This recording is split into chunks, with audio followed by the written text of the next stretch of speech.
Hey guys, I'm Anna, and today I'm going to show you how to log into your Natwest account. This video is going to be a step-by-step tutorial. So, if you follow along, by the end of this video, you'll be able to log into your Natwest account.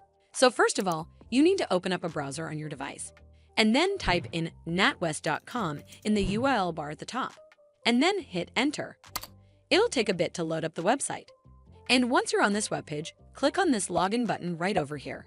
It'll then take you to this login page. Over here, you simply need to enter in your Natwest account login credentials. As you might already know, that passwords are case sensitive, so make sure that your caps lock key is turned off. And lastly, click on the login button and you're done. Also, it might ask you for OTP at times, so make sure to have your phone or email ID handy. Well, that's how you log into your Natwest account. I hope you found this video helpful, and if you did, make sure you give it a thumbs up to see more videos like this, and don't forget to hit that subscribe button. We'll see you in the next one.